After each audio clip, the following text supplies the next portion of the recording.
Nung time na aayos po ng papel ko for ranking, sa vid mo po ako nanonood, lahat ng tips niyo po, ina-apply ko since first time ko magpa-rank.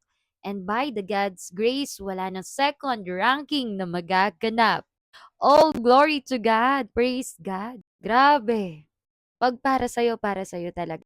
And kapag plano sa'yo ni Lord, walang ibang or wala kahit ano or sino man ang makakahadlang nito. May tamang panahon lang talaga kung kailan mo matatanggap yon. Keep on praying at lagi pong maniwala at magtiwala sa Kanya. Kasi wala talagang imposible. Ako alam nyo, hindi rin naging madali ang DepEd ranking journey ko, pero nagtiwala ako kay Lord.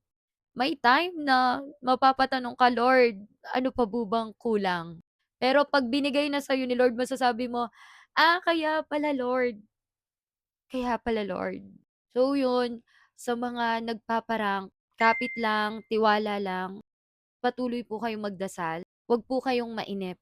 Yung paghihintay ninyo, gumawa po kayo ng iba pang mga paraan. I mean yung mga bagay na saan kayo maggo-grow para hindi niyo maramdaman yung maboboring kayo or yung naiinip habang naghihintay at yung questionin niyo yung sarili. Wag niyo nga hayaang mapunta do'n. Kaya po may waiting time minsan kasi may tinuturo pa sa'yo si Lord. At wag po kayong maiinggit kung sino man yung mga nauuna sa inyo or dapat may ikaw ang nauna pero yung iba sa kanila na ibigay. Eto lang masasabi ko, lahat may reason. Kapag plinano na sa'yo ni Lord na para sa'yo yon, wala nino man ang makakakuha nun. Eto lang, gusto ko lang pong i-share 'no, alam niyo ba, sabi ko sa sarili ko, never lalaki ang ulo ko.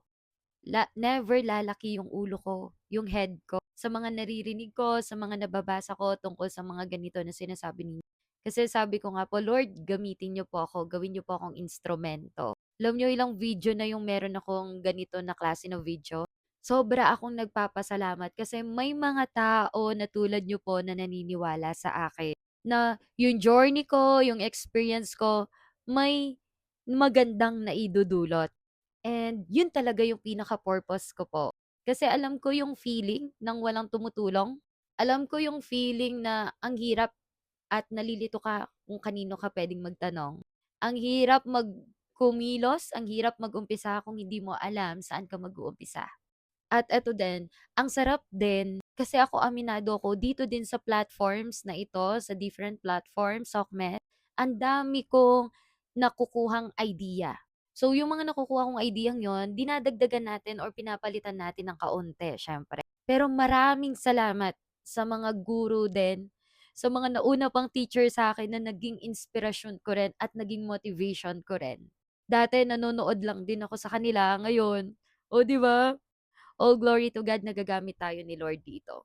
And hoping and praying, yung mga napapanood nyo po sa akin, kung may kilala kayo na mga nag-a-apply, sabi nga po sa akin, pag sinasabi ko po nagpapasalamat po ako doon sa mga teacher na mga nauna po sa akin, nagpapasalamat ako. Ang lagi lang nilang sinasabi sa akin is, yung maging humble pa rin ako at pagkatapos, ganun din yung gagawin ko sa susunod na henerasyon. Halimbawa, kung may mga bagong teacher sa sa'min, gano'n din yung gawin ko, tumulong din ako sa mga susunod. At gano'n din po yung ang ibig kong sabihin. Kung nakikita ninyo na nakakatulong itong video na ito, i-share nyo po para marami tayong natutulungan at para maraming nakaka-receive ng blessing. Kasi kahit hindi nila i-credits yan, alam nila sa sarili nila yan na dahil lang sa pag-share mo, nakita nila yon, napanood nila yon, nalaman nila yon. Kaya yun po, kapag sa tingin ninyo na informative, may matutulungan yung mga video natin, i-share nyo rin po sa iba. 'Di ba ang sarap kapag nagtutulungan? At mas masarap 'pag ikaw ang tumutulong. Dahil nakikita mo na may purpose ang buhay mo. At yun lamang po. Thank you po.